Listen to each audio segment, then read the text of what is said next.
नशा जो करता इंसान उसका कभी ना होता कल्याण। नशा जो करता इंसान उसका कभी ना होता कल्याण। नशे की लत जो जारी है ये सबसे बड़ी बीमारी है। मेले लगते हैं शमशानों पर, मेले लगते हैं शमशानों पर। आज उसकी तो कल अपनी बारी है, आज उसकी तो कल अपनी बारी है।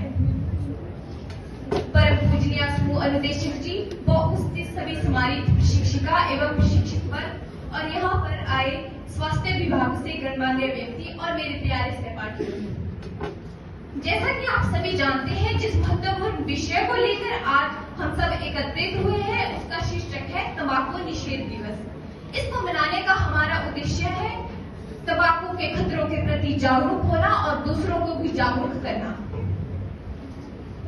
सर्वप्रथम यह दिवस वर्ल्ड हेल्थ ऑर्गेनाइजेशन द्वारा 31 मई 1988 को मनाया गया था। तब से लेकर आज तक इस दिन को हम 31 मई को मनाते हैं। महोदय जी, मैं अपनी बात अपने देश के लिए रखना चाहूंगी, जिसने अपनी कोख में सदैव वसुधैव कुटुंबकम जैसे विचारों को जन्म दिया और ये सिद्ध कर दिया कि भारत एक शांतिप्रिय देश है। मेरी मातृभूमि भारत, जिसकी सादगी और समृद्धि की गूंज ओलंपिक तक सुनाई देती है, उसका युवा आज तीव्र गति से नशे की चपेट में फंसता नजर आ रहा है, डूबता नजर आ रहा है। महोदय जी, नशे की लत ने हमारे युवा वर्ग को कुछ इस प्रकार से जकड़ लिया है जैसे एक शिकारी अपने शिकार को जकड़ता है। तंबाकू का अर्थ यदि हम सरल शब्दों में समझे तो एक जहरीला पदार्थ है जो व्यक्ति को धीरे धीरे मौत की ओर ले जाता है। ये निकोटीन नामक रसायन से भरपूर होता है। इसका उपयोग लोग बीड़ी, सिगरेट, गुटखा, खैनी, जर्दा और हुक्के के रूप में प्रयोग करता है। मुझे कहते हुए खेद हो रहा है कि भारत में 42% पुरुष और 14% महिलाएं तंबाकू का सेवन करती है और मेल कैंसर के रैंक में इंडिया विश्व भर में प्रथम स्थान में है। जी हाँ, विश्व भर में प्रथम स्थान पर है।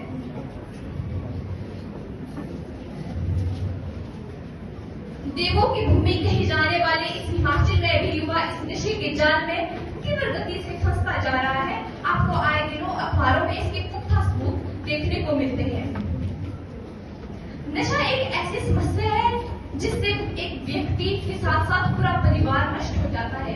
जब परिवार नष्ट होता है तो समाज नष्ट होगा, जब समाज नष्ट होगा तो पूरा देश नष्ट होगा और इस अखंड भारत को छिन्न भिन्न होने में ज्यादा समय नहीं लगेगा।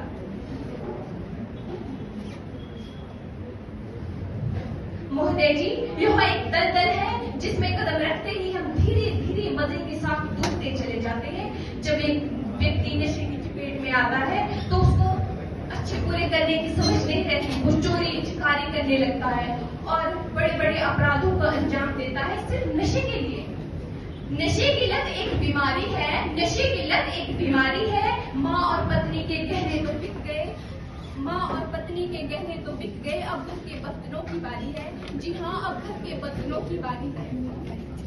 जब एक व्यक्ति सिगरेट पीता है तो उसका धुआं उसकी जिंदगी के 11 मिनट कम कर देता है और वो बड़ी शान से कहता है कि मैं सिगरेट पी रहा हूँ। वास्तव में वो सिगरेट नहीं पी रहा है, सिगरेट उसको पी रही है। और मुझे ये कहते हुए शर्मिंदगी महसूस होती है कि हमारे इस हिंदुस्तान के युवा भी इस नशे की चपेट में है।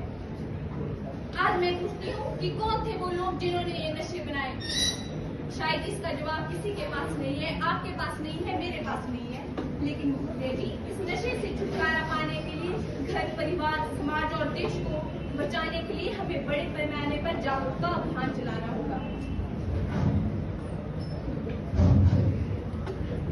आज कई भाषण हो रहे हैं, कई प्रतियोगिताएं हो रही है, लेकिन वास्तविकता क्या है ये हम सब जानते हैं। जब ये कार्यक्रम समाप्त हो जाएंगे सबकी दिनचर्या वही हो जाएगी, सब भूल जाएंगे इन भाषण को, इन प्रतियोगिताओं को। लेकिन साथियों, इसमें भूलने का नहीं है, इन कार्यक्रमों को हकीकत में बदलने का है, इस धूम्रपान से बचाने के लिए। डॉक्टर APJ अब्दुल कलाम कहा करते थे कि देश की तरक्की और तबाही दोनों युवाओं के हाथ में है। तो देर किस बात की, भारत युवाओं का देश है। आप युवा हैं, हम युवा हैं, तो आइए इसके लिए कुछ बड़े बड़े कदम उठाते हैं इसको रोकने के लिए। इन जहरीले या नशीले पदार्थों से अपने घर, परिवार, समाज और देश को बचा पाएंगे यदि हम कुछ बड़े पैमाने पर जागरूकता अभियान चलाएंगे। अंत में मैं अपनी वाणी को विराम देते हुए ये कहना चाहूंगी कि नशा जीवन का नाश है, समाज का विनाश है। नशा जीवन का नाश है, समाज का विनाश है। आओ मिलकर प्रण लें, नशा मुक्ति अभियान चलाए, देश को आगे बढ़ाए। जय हिंद, जय भारत।